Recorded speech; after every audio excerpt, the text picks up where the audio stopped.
Sir, please come with me. Due to priority seating adjustments, your first-class ticket has been reassigned to economy. A quiet humiliation hung in the air. The flight attendant's voice was cold, mechanical. Passengers immediately turned to look at the elderly man in a military cap, gripping his boarding pass tightly. Frank simply nodded. He folded the ticket and slowly made his way to the back of the plane. What no one on board could have imagined was that, just minutes later, 10 soldiers and an outraged general would arrive at the airport to stop the plane from taking off. Let's dive into this story. Major Frank Brener, 89 years old, was born on a small farm in Kansas. He grew up surrounded by cornfields and the scent of damp earth after the rain. At 18, he enlisted in the army, not for glory or adventure, but because he believed that serving his country was a sacred duty. The Korean War found him young and determined. Vietnam made him seasoned and wise. Between both conflicts, Frank learned that courage isn't the absence of fear, it's the decision to act in spite of it. He was awarded the Silver Star, one of the highest military honors in the United States, for bravery in combat. Frank is a simple man. No luxury, no fuss. He wears plain khaki pants, a light blue shirt, and the same veteran's military cap he's worn for years. In his hands, he holds an envelope with an official invitation from the United States Congress, a special ceremony at the Capitol to honor veterans from different generations. Frank is scheduled to give a speech on leadership in times of crisis. The first-class ticket was a gift from Congress itself, a small gesture of recognition for his 32 years of military service and a life devoted to the nation. But Lauren Mitchell doesn't know that. To the flight attendant, Frank is just another unremarkable passenger holding a boarding pass. The plane is nearly full. Frank walks slowly down the aisle, checking seat numbers. 5A, first class, window seat. Exactly as printed on his ticket. He places his small carry-on bag in the overhead compartment and is just about to sit down when a voice stops him. "Excuse me, sir." Lauren appears at his side, accompanied by another airline employee, a younger man with an uncomfortable expression. "I'm Lauren Mitchell, the lead flight attendant. This is Benson Carter, also with the airline." Frank turns to them politely. "Due to priority seating adjustments, your ticket has been reassigned. I'm going to need you to move to seat 47B in economy." "What exactly happened?" "Internal operational policy issues, sir." Frank looks down at the ticket in his hands. Then he looks at Lauren. His eyebrows lift slightly, but his voice stays calm. "The ticket says seat 5A. That's what it was issued for." "I understand, sir, but we have priority passengers who need these seats." "Priority passengers?" Lauren hesitates. Benson shifts awkwardly beside her. "Passengers with a frequent flyer history in first class. It's part of our loyalty policy." Frank processes the information slowly. His eyes scan the first-class cabin, taking in the seats now filled with executives typing on laptops. "You understand, sir?" "Yes. I understand that an honest citizen who pays his taxes and served his country is worth less than someone who regularly buys expensive tickets." Lauren swallows hard. Benson lowers his eyes.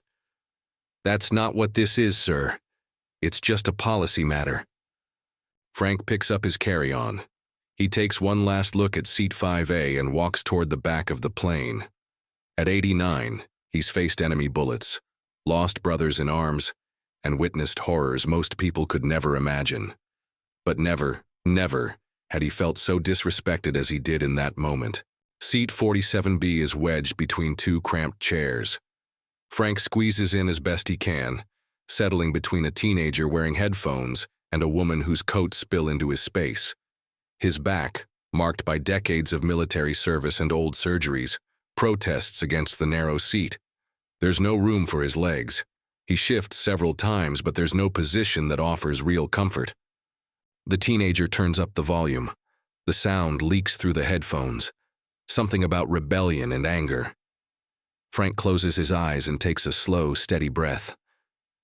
Lauren walks down the aisle, checking that passengers have fastened their seatbelts. When she reaches row 47B, she avoids looking directly at Frank. "Everything okay here?" Frank looks up. "All good, ma'am." "Great." She moves on quickly. Frank reaches into his shirt pocket and pulls out a small medal. the Silver Star. He doesn't wear it on his chest out of pride, but he always keeps it close. It's a reminder that once his country saw his worth. But today, Frank felt like a stranger in the very nation he had served. 3 rows ahead, still in economy class, Lieutenant David Brener finishes stowing his backpack in the overhead compartment. At 27, he carries the same determined look that once shone in his grandfather's eyes. David served 2 years in the National Guard.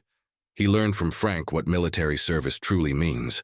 When he sees his grandfather walking down the aisle toward the back of the plane, David frowns. Frank was supposed to be in first class. That's what the ticket said, the same one he'd proudly shown David the night before. Excited about finally having a more comfortable seat to ease his back pain, David stands and quietly follows him.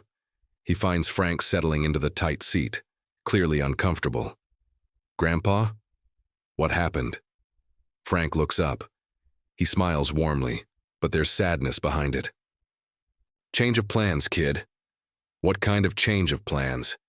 "They reassigned my seat, said it was necessary due to operational issues." David glances around. He notices the uncomfortable expressions on the faces of nearby passengers, people who clearly witnessed the seat switch. He spots Lauren a few rows ahead looking down at a clipboard, deliberately avoiding eye contact. This is unacceptable. "David." "No, Grandpa, this is unacceptable." The young lieutenant pulls out his phone. His hands tremble slightly, fueled by restrained indignation. "Who are you calling?" Frank asks. "Someone who can fix this." David scrolls through his contacts until he finds the name he's looking for, Colonel James Harrison, Deputy Assistant Secretary of the Air Force. The phone rings once, twice. Colonel Harrison's office. "This is Lieutenant David Brener, Colorado National Guard. I need to speak with the colonel. It's urgent." "The colonel is in a meeting, Lieutenant. May I take a message?" David looks over at his grandfather, who's now watching with growing curiosity. "Tell him it's about Major Frank Brener. Tell him he'll want to take this call." "One moment, Lieutenant." Less than 30 seconds later, a deep voice comes on the line. "This is Colonel Harrison. Did you say Major Frank Brener?" "Yes, sir. My grandfather." Colonel James Harrison's voice trembled with emotion on the other end of the line. At 73, he had never forgotten the day a young major named Frank Brener coordinated the rescue that pulled him from a deadly trap in the Mekong Delta. "Your grandfather is a hero, Lieutenant. What can I do for him?" David quickly explained the situation, the public humiliation, the disrespect, the forced seat reassignment. On the other end, silence hung heavy as lead. "What airport are you at?" "Denver, Atlantic Frontier Airlines, Flight 447 to Washington." "Don't go anywhere." The call ended. Harrison didn't waste a second. He picked up his desk phone and dialed the direct number of Richard Pierce's private office, CEO and founder of Atlantic Frontier Airlines. Pierce was known for 2 things, his billion-dollar fortune and his unwavering patriotism. A Gulf War veteran, he had turned a small regional airline into one of the largest aviation companies in the country. "Richard Pierce speaking." "Richard, this is James Harrison, Deputy Assistant Secretary of the Air Force." "Colonel Harrison, what a surprise. How can I help you?" "We have a situation on one of your flights. A decorated veteran is being disrespected by your staff, right now." "Disrespected? What do you mean?" Harrison explained everything. Each word hit Pierce like a punch to the gut. "My God, this is happening right now?" "Exactly. Flight 447 out of Denver." Pierce didn't hesitate. "James, we'll fix this immediately." As soon as he hung up, Harrison made a second call. "General Ford, I need a favor, an urgent one." General Graham Ford, commander of the Denver Air Force Base, picked up on the first ring. "What do you need, James?" "I've got one of ours, a veteran Silver Star recipient, being humiliated at the airport. I need your help to make it right." "How many men do you need?" "You decide. But I want everyone in that airport to understand that when you disrespect our veterans, the armed forces respond." "It'll be my honor. I'm going personally." 15 minutes later, At Denver International Airport, the sound was unmistakable. Military boots marching in perfect sync across the marble floor of the terminal. Passengers paused and turned to watch. General Graham Ford, 62, led the way himself, flanked by 10 uniformed Air Force soldiers. Their uniforms were crisp, their insignias gleaming, their posture flawless. They moved through the terminal like a wave of purpose. Airport staff stepped aside with reverence. Children pointed in awe. Adults whispered, trying to make sense of the scene. At gate B-17, Lauren Mitchell was checking the passenger list when she heard the sound of boots approaching. She looked up and went pale. "Who's in charge of the crew on this flight?" General Ford's voice echoed through the terminal. Lauren stepped forward. "I'm the lead flight attendant." "Where is Major Frank Brener?" "He's already on board." "What seat?" Lauren swallowed hard. She knew how bad the answer would sound. 47B, Economy. General Ford closed his eyes briefly. When he opened them, the intensity in his stare made Lauren instinctively step back. Where was he supposed to be? 5A, First Class. If the ticket was issued for first class, why is he not sitting there? Lauren tried to explain, something about loyalty policies and internal procedures, but the words came out jumbled and meaningless. The general cut her off with a simple gesture. "I didn't ask about your policies. I asked why a decorated veteran with a Silver Star isn't being treated with the respect he deserves." He turned to the soldiers. "Let's make this right." Inside the plane, passengers glanced out the windows, curious, as the military team approached the aircraft. Some began filming, sensing something remarkable was about to happen. Frank, still squeezed into seat 47B, couldn't see the movement outside. David, seated a few rows ahead, turned around to look at his grandfather and smiled discreetly. General Ford stepped in first, followed by 2 soldiers. His presence filled the narrow aisle. Conversation stopped instantly. Silence fell over the cabin. "Where is Major Frank Brener?" His voice carried through the plane. Passengers turned, scanning the cabin for the man he had addressed. Frank, still unsure of what was happening, slowly raised his hand. General Ford walked the aisle and stopped directly in front of seat 47B. When he saw Frank wedged between 2 passengers, his expression hardened. "Major Brener?" "Yes, sir." The 2 soldiers snapped to attention and saluted. For a few seconds, the only sound was the hum of the airplane engines. "Major, I'm General Graham Ford of the United States Air Force. On behalf of the armed forces, I apologize for the way you were treated today." Frank blinked, still trying to grasp the situation. That's not necessary, General." "It absolutely is, Major." "Major Brener, please come with me." Frank slowly stood. His back protested after the long minutes in that cramped seat. The general offered his arm for support. They walked together down the aisle. Every eye followed them. Ford turned to the first-class passengers. "Ladies and gentlemen, this man is a decorated veteran who served our country. He received the Silver Star for saving American lives in enemy territory, and today he was disrespected on this flight." When they reached seat 5A, the general gestured respectfully. "Your seat, Major." Frank sat down slowly. The seat was spacious and comfortable. His legs finally had room. His back found proper support. "Thank you, General." "No, Major. It's the country that thanks you." Despite outranking him, General Ford stood at attention and saluted. The soldiers did the same. Then they turned and left, mission complete. From a distance, Lauren Mitchell watched, realizing her career had just taken a very different turn. The silence that follows the soldier's departure is unlike anything the passengers have ever experienced. Frank settles into seat 5A, where he should have been all along. His hands rest calmly on the official envelope from Congress. There's no triumph in his expression, no satisfaction over Lauren's humiliation, only the quiet dignity of a man who has finally been recognized. A middle-aged man in a sharp business suit seated in the first row turns slightly. "Sir, I just wanted to say thank you for your service."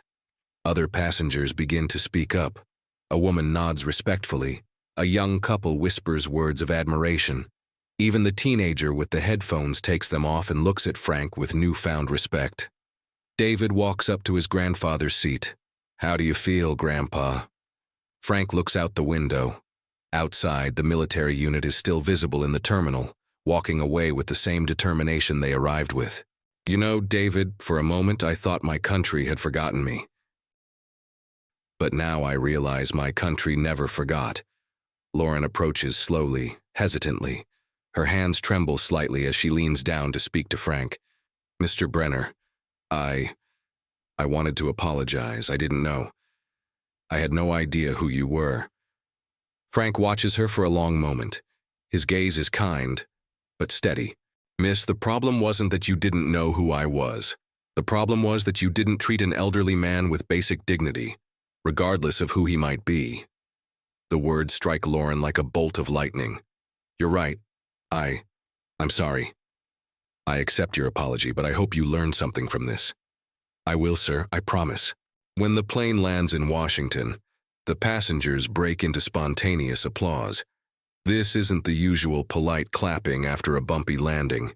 It's something else entirely. An applause of recognition, of respect, of rediscovered national pride. Frank rises slowly, picks up his small carry-on, and heads toward the exit. But this time he doesn't walk alone.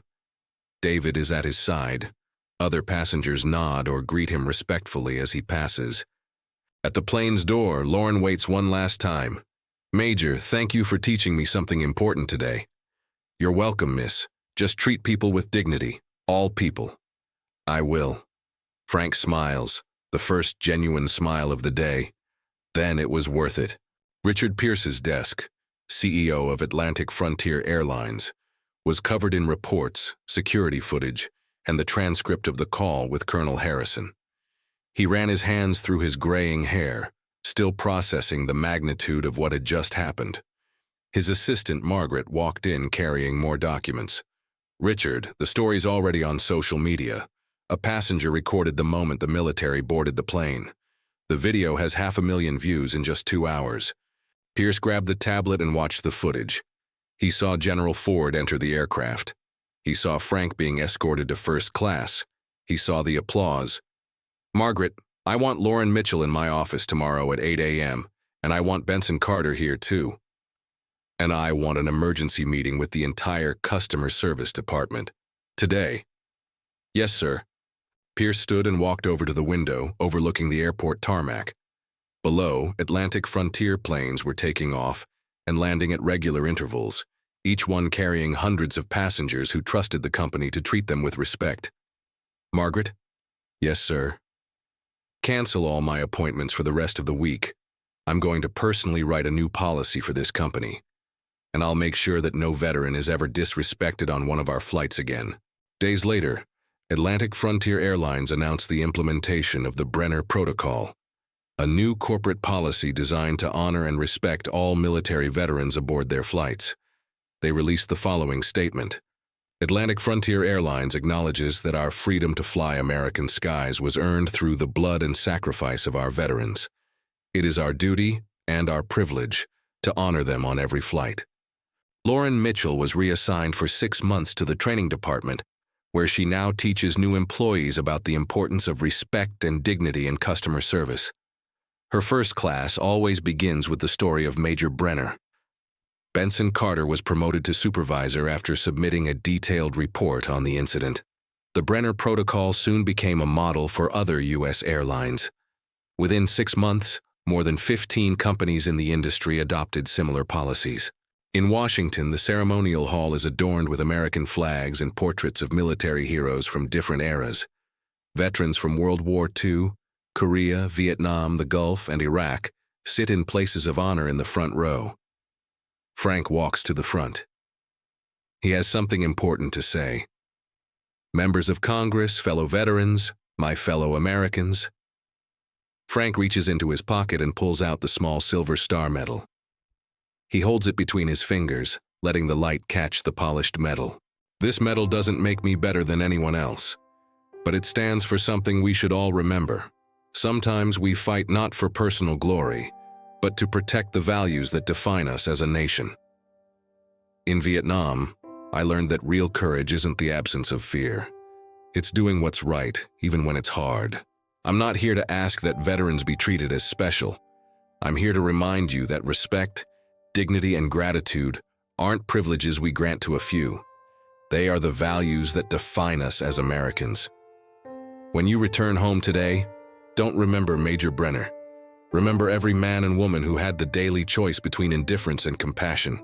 To live for others, that's what's worth protecting. That's what's worth serving for. The applause starts slowly, but within seconds, the entire hall is on its feet, applauding not just Frank, but the values he stood for. And on that day, perhaps the most important change wasn't a seat on a plane, but a shift in millions of small, everyday moments. Employees showing more patience to the elderly, people offering seats on public transportation, grandchildren respecting their grandparents, individuals choosing compassion over indifference. Because we don't treat people well because they're important. They become important because we treat them well. If you enjoyed this story, leave a comment below sharing your thoughts and how you believe we should treat the elderly who've done so much throughout their lives. I'd love to read and respond to every single one. Don't forget to click the like button and subscribe to the channel so you won't miss the next story, created especially for you.